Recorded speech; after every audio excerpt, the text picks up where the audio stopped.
Hello and welcome to Enchantment of Eternity's review for Ahsoka Season 1 Episode 6, Far, Far Away. This video is a part of a series of videos where I review episodes of Ahsoka, so I'll have to start with a spoiler warning for Ahsoka Season 1 Episode 6. If you have not seen up to this episode, you will not want to watch this video, otherwise some things will be spoiled for you. So, this is a pretty strong setup episode. Now, it did make sense that we kind of needed to reset the stage and sort of take a breath after the past two episodes, which were both really strong powerhouse episodes. But I feel like this episode is setting up for the final two, and it was really good. It's, as I said, it did its job properly, and I feel like it is something that we did need at this stage, and it introduces us finally to, after talking about them all season, we finally get to see Thrawn and Ezra again. Now, this episode felt a lot like an episode of Rebels, probably more so than any episode of the show so far, which I don't mind. I'm still opposed to people who call this Rebels Season 5, even though it does continue off the cliffhanger of Rebels. It's more of a sequel to Rebels rather than a continuation of it, and I think there is a difference, kind of splitting hairs, but whatever. And then there's the people who complain. I don't know. I haven't seen anyone complain about this episode yet, about the fact that Ahsoka wasn't really in it. She was only in the opening scene, and that was it. And the show's called Ahsoka. I know some people were complaining that the first 4 episodes, or at least the first 3 episodes, should have been called Sabine, because the show was more about her than Ahsoka, which I don't agree with. First of all, I don't think that's true. And secondly, these are the same people who were complaining when The Mandalorian would focus more, that season 3 was focusing more on Bo-Katan, which I don't care. Like, she's also a Mandalorian. I don't know why some people are so rigid that, Ahsoka has to be the focus of the show in every single episode all the time. It must be about her.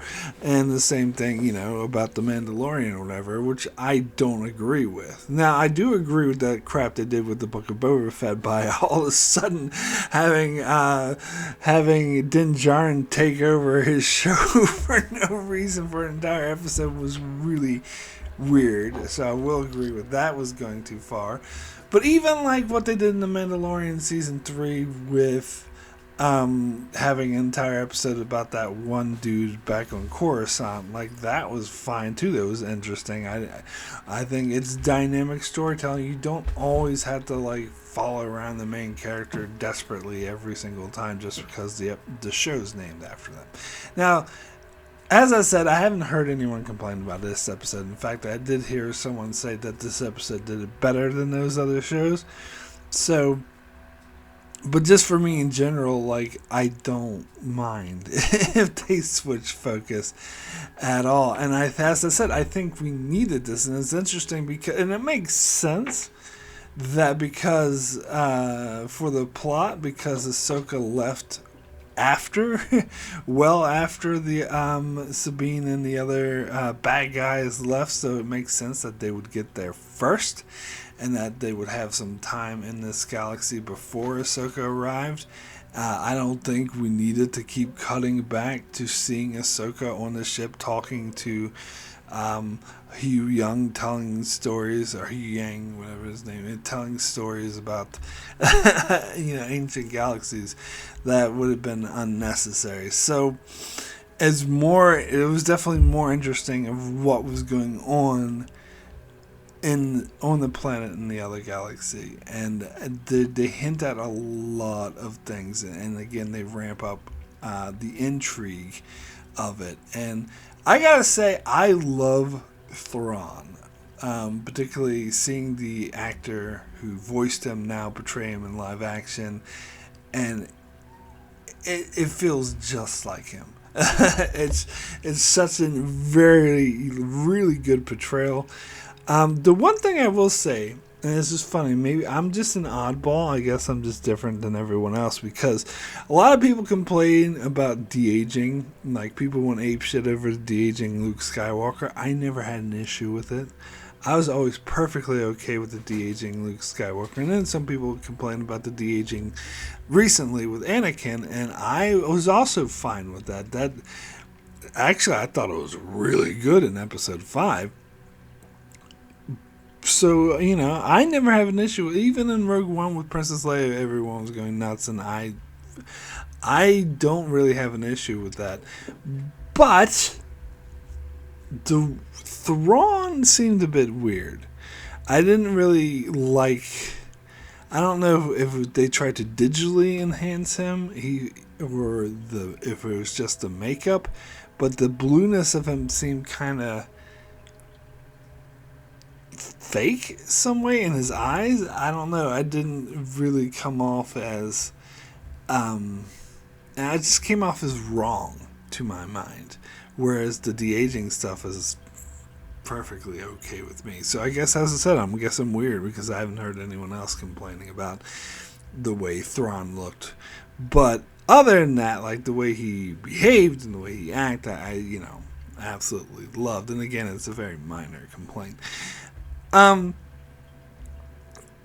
it was interesting that they are sort of stating that the witches of Dathomar are from this other galaxy, and they do state that they travel to the official Star Wars galaxy a long time ago, and that makes sense why there's a map. And also, you hear the Night Sisters, the mother or whatever they're called, the lead Night Sisters, saying that they were sort of telepathically communicating with Morgan, which is also how she knew that map would take them to the right place. And so this explains it. Now, I never had any complaints about the map, but this is something I've heard a lot of people complaining about, particularly in the first 2 episodes. I had a friend who was just complaining about that. I was like, how do they know this map? Well, how there just so happens to be a map that takes them directly there? And how do they know this map gets there? I never had an issue with that. I was willing to go with it. I was sure that it would make sense, and here you go. You have your explanation right here. It makes perfect sense. I didn't think there was any issue with it in the first place, but anyway,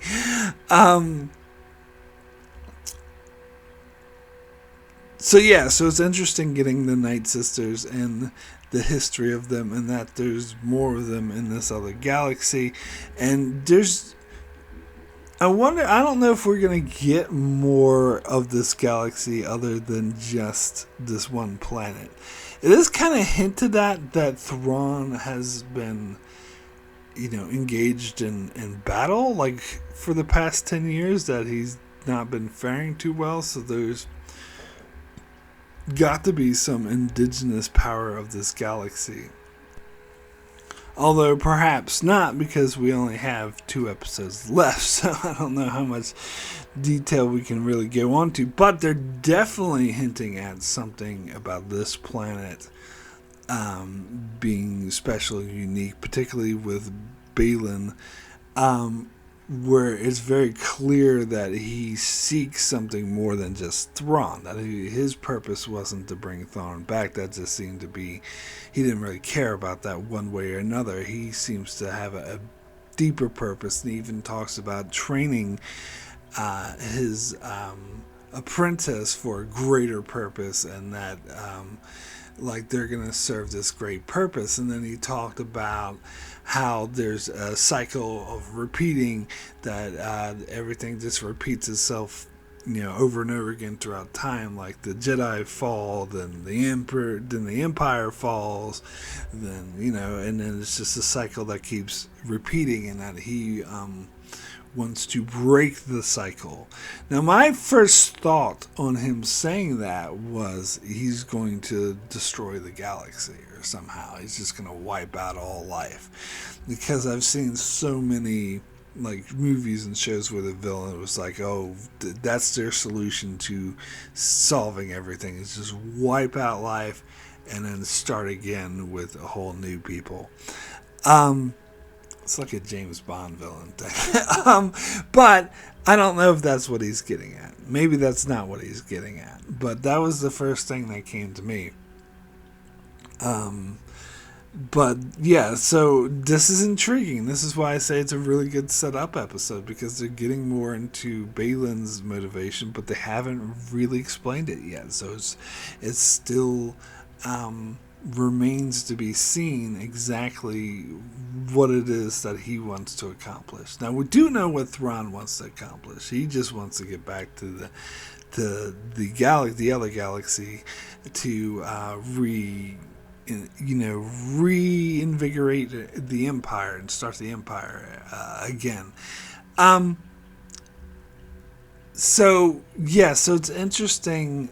I loved his interactions with Sabine. Again, this was very Rebels-esque, just continuing off of Rebels. Again, it was why this episode feels a bit more like Rebels Season 5 than the other episodes, because they did have interactions in Rebels, and it was interesting seeing, oh yes, that is a familiar face, and how he's acting to her like, oh yes, we will honor the agreement and you can go find Ezra.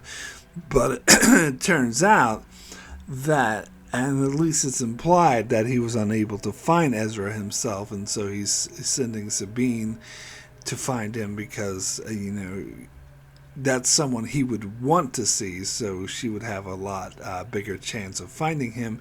And then he sends Balin and his apprentice off to kill them. So it seems like he could never kill Ezra, and this would be his chance to kill Ezra. But then later we get a conversation with him and Morgan, where he's saying, well, I don't really, I don't really care if they're killed or, abandoned here in this galaxy, if they're stranded in this galaxy. Either way is fine.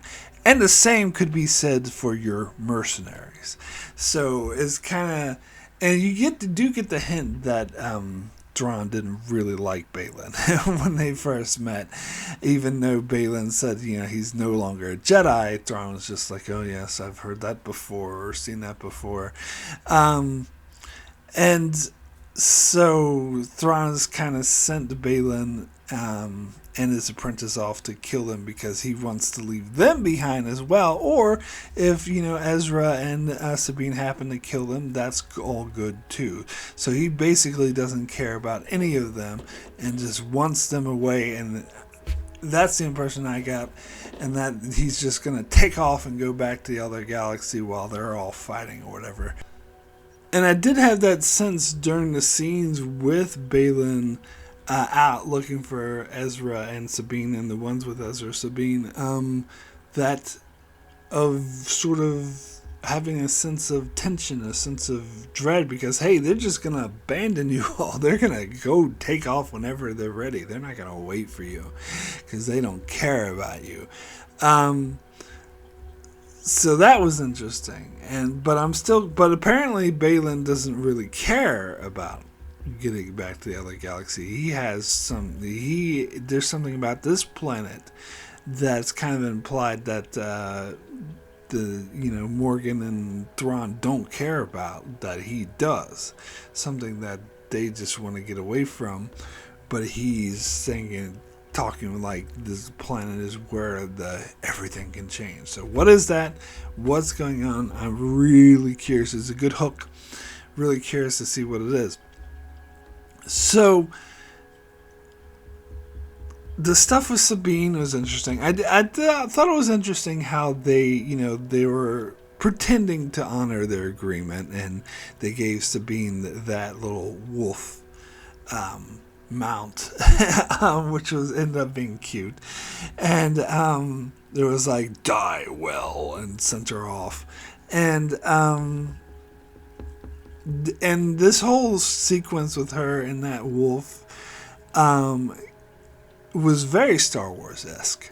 Maybe also really Rebels. Like I could picture this happening in animated form on Rebels, but it also felt like, especially those little turtle creatures, it felt very Star Warsy. And then when she was attacked by those raiders, that was really interesting because she actually brought out her lightsaber in order to defeat them, which shows that she's being more proficient with the lightsaber.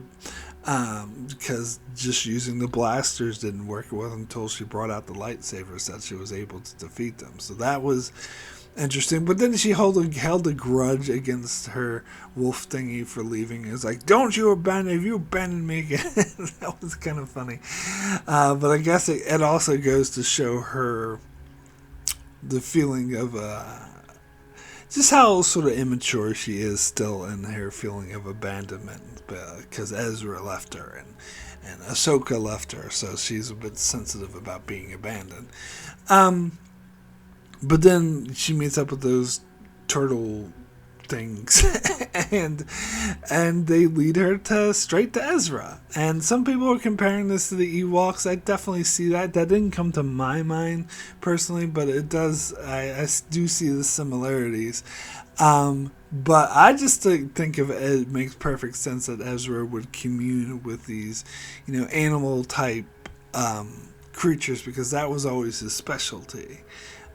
Was communicating with animals. Although these are more like just weird aliens that talk funny, but still, it's in line with Ezra's sort of powers. And you know what? I've watched a review where they said, "Oh, I'm having a hard time connecting this actor playing Ezra with the character of Ezra I knew from Rebels."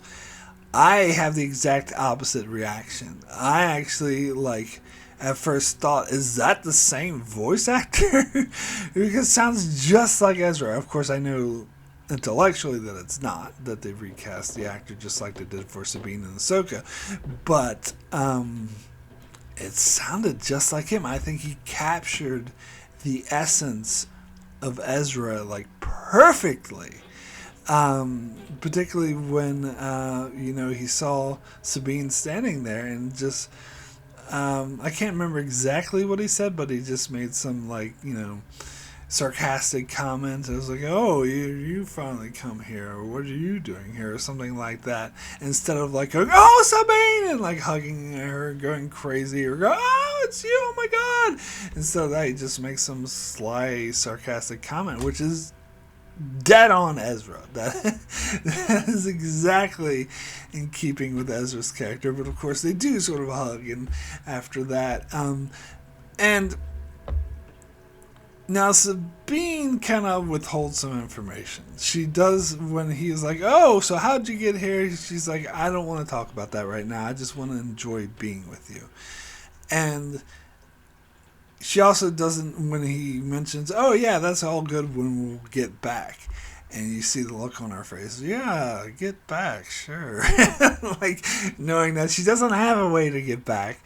And so, I think that makes sense. I've heard a review where someone had an issue with this. I don't have an issue with this and I think it's totally within Sabine's character. And I think what she said explains it. I don't want to talk about all that stuff right now. I just want to enjoy this moment, because this is the moment she's been waiting for years, to finally be reunited with her friend and see that he's okay, that he's still alive. But she knows that he's not going to be too happy to learn how it is she got there. And that there's no ride back. And in fact, that's another thing I'm really anticipating seeing in the following episode. He is definitely going to have a really bad reaction to learning that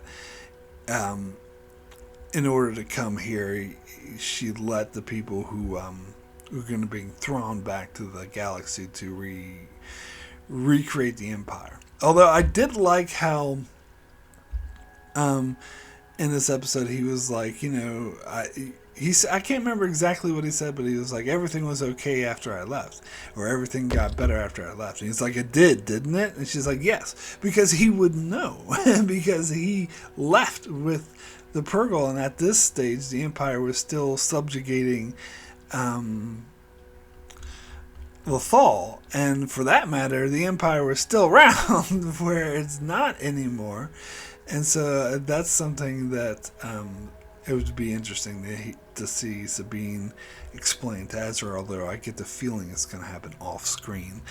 But I think that's still interesting to get Ezra's reaction to the fact that the Empire has fallen. However, that's going to, again, as I said, that's going to be tempered by the fact that the Empire is going to be recreated because of Sabine going there. So that's definitely something that is going to upset him. But it's also, you also have the factor of Ahsoka. Like, us watching know that maybe they do have a way back with Ahsoka. Now, they say that the whales go to this planet to die, so someone implied that they don't have a way back because these whales that are taking Ahsoka there are just going there to die and they're not going back to the other galaxy. But I don't know if that's necessarily the case.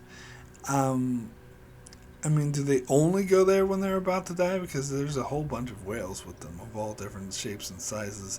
I don't know if they're all going to die. Maybe they are. I don't know.